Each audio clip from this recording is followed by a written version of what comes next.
Hello friends, and welcome back to Post-Mormon Parenting. I'm Rachel, and today we're going to be reviewing the book, Elle the Humanist. This book was recommended to me by another Post-Mormon parent, so I bought the book, I checked it out, and read through it, and I wanted to review it on here and talk about some of the strengths of the book, as well as some of the things I think they could have done better. This is a book written by Elle Harris and also her dad, Douglas Harris. Elle was a little kid growing up in, I believe, Utah or some other place where lots of her peers were very religious, and her family, they were growing up not religious, and she had a hard time communicating this to her school friends when they would ask, what church do you go to? What do you mean you don't go to church? Like, how's that possible?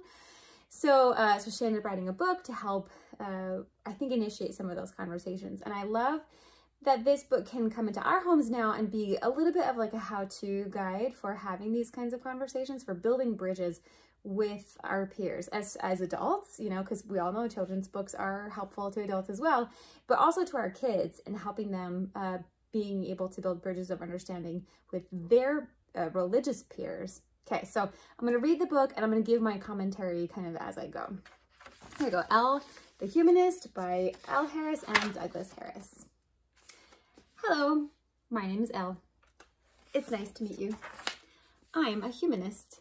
A humanist is a person who tries to be good because they want to make the world a better place for everyone. Have you heard of a humanist?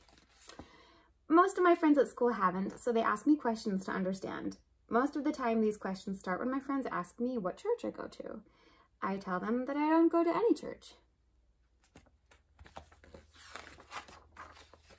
There are many humanist groups that give us the chance to be part of a community, the same way a religious church is a community. Some humanists choose to be part of an organized group. My family's community comes from our friends and family, school, and the local soccer club that we love.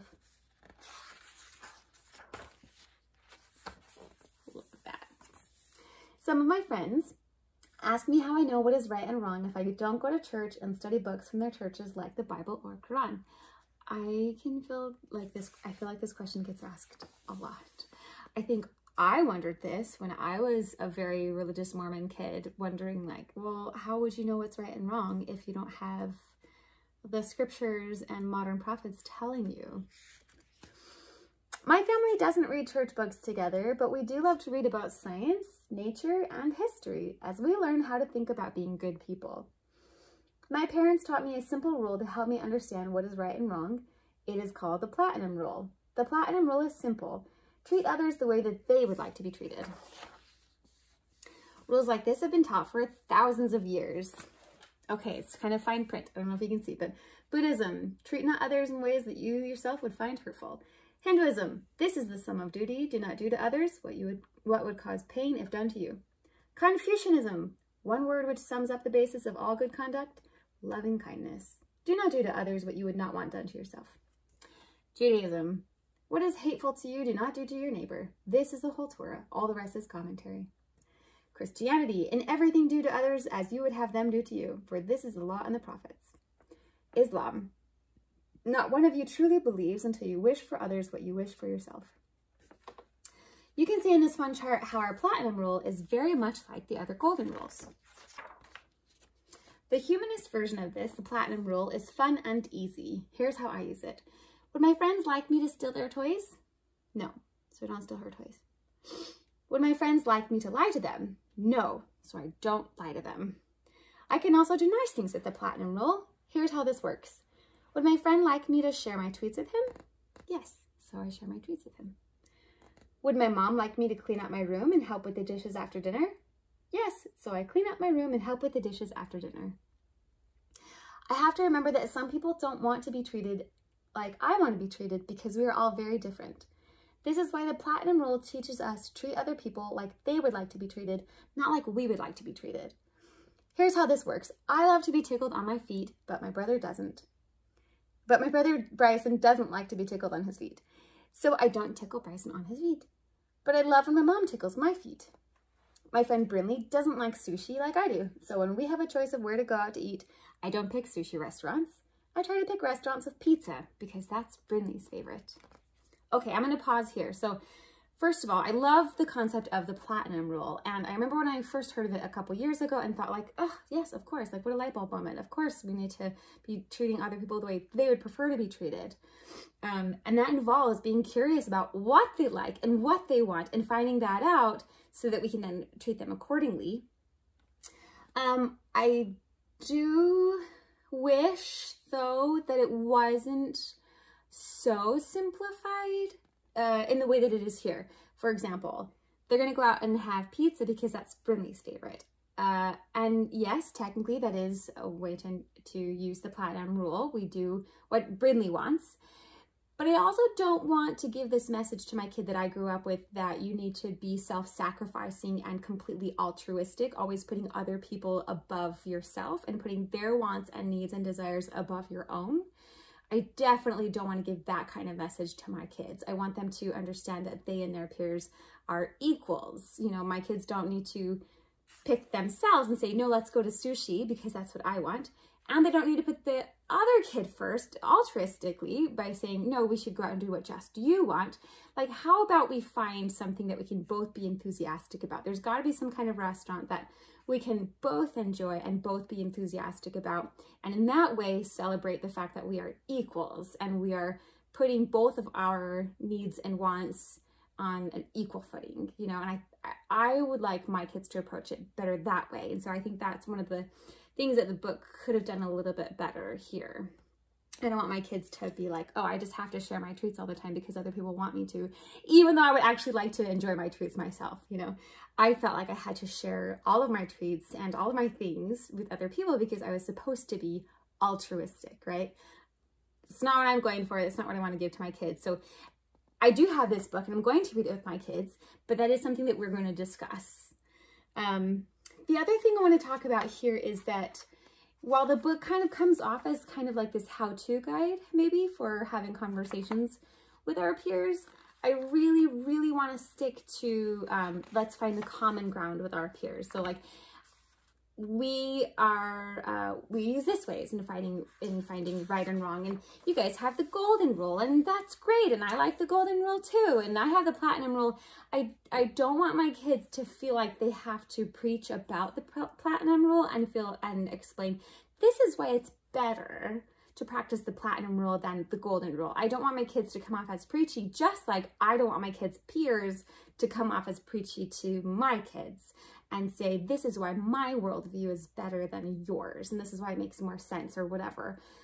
That's not what I want to have happen in these kinds of like faith-based versus not faith-based kinds of conversations.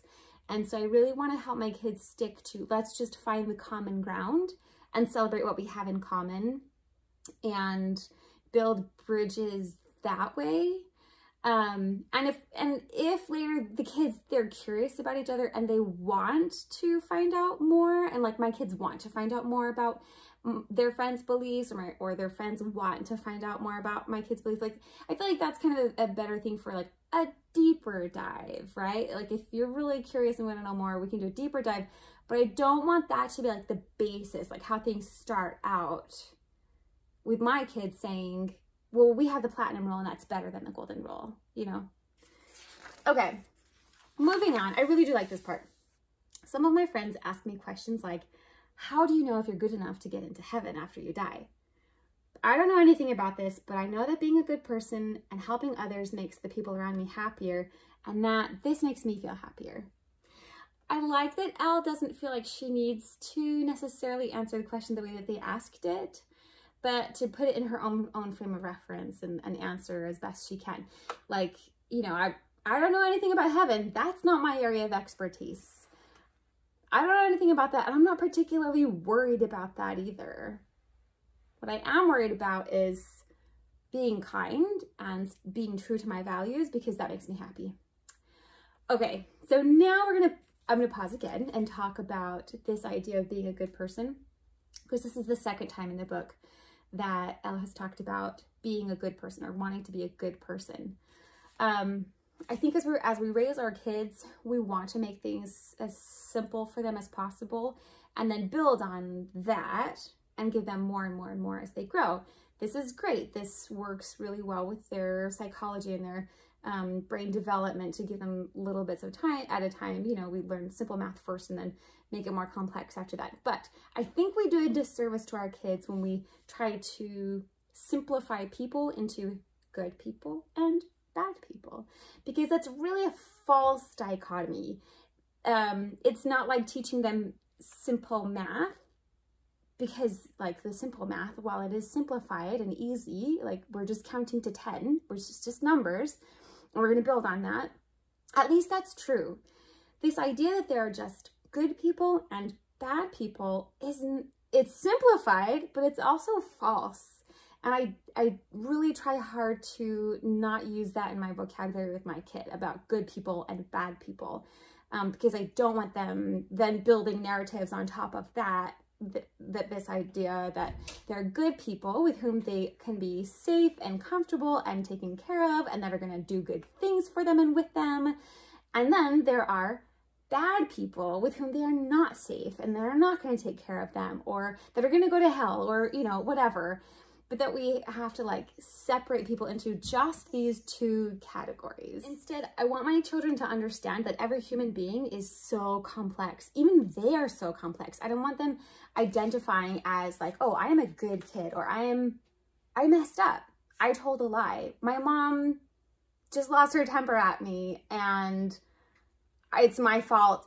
And oh my gosh, I'm not a good kid. I thought I was a good kid all this time, but a good kid wouldn't have done what I did. I must be a bad kid. And then build narratives on top of that. Like, I really, really don't want my kids ever trying to identify as like, I am a good person and so I never do bad things, or I am a bad person. I'm incapable of doing like really meaningfully good things. I really, really don't want them internalizing those kind of narratives. They're just false. And so I don't like that the book uses that kind of language here either. I would rather it say things like people who are trying to be kind, or people who value kindness, or something like that, you know, people who value compassion and empathy and practicing the golden rule. I'd rather it say things like that than just a good person. Okay, so, all right, moving on. This is the last page of the book. It doesn't matter if you are Chinese, Pakistani, German, Mexican, or if you're from the United States like me, or if you believe in Krishna, Poseidon, Jesus, Muhammad, or you don't believe in any gods or prophets like me. We are all trying our best to be happy as we live on this wonderful earth, and to being a good person and loving others makes us happier than anything else. And that's the end. And I do love the message of unity here. Like, we're all on the same team. We're all in the same boat. We all have the same goals. Again, I don't like the reference to like, we just want to be a good person, although I totally understand where that's coming from and what the author means by that. That's definitely not something that I want to, that's not the kind of language I want to use with my kids. Bless you. But I do like the idea that of like loving other people in these particular ways that she talked about with the platinum rule, that these are different ways that we can love other people, and if we're doing that, then we can have happy lives. Okay, at the very end, there's a list of resources, lots of links you can check out to do a deeper dive into humanism, secular alliances, finding communities too. I think that's really helpful also, because the importance of community cannot be overstated. It's really something that we need as humans. I also love the 10 commitments at the end. I love the idea, again, of finding that common ground as you're initiating these relationships with peers, saying, oh, you have the 10 commandments, oh, we have the 10 commitments. It's very similar. I really, really believe that when you establish these bridges with other people of like, see, we have so much in common, you can see yourself in them, they can see themselves in you, and you're seeing the humanity in one another, and you're going to be able then to treat each other more humanely and with more kindness and dignity and compassion. And then from that basis, then I feel like you can get curious and do deeper dives and like, okay, tell me more about why you believe this or that or the other, you know, but I think it's so important to have that foundation first. So anyway, there's my 2 cents. Let me know your thoughts in the comments below. Do you disagree with anything that I was saying? Is there something about the book that you would have said could be different, or strengths about the book that I didn't point out that you think are important to point out. Also, if you guys have any recommendations for future children's books you want me to cover, let me know in the comments. And thank you all so much for being here with me. I really appreciate this community that we have here, even though it's virtual. So I love you all. Thank you so much, and mwah, take care.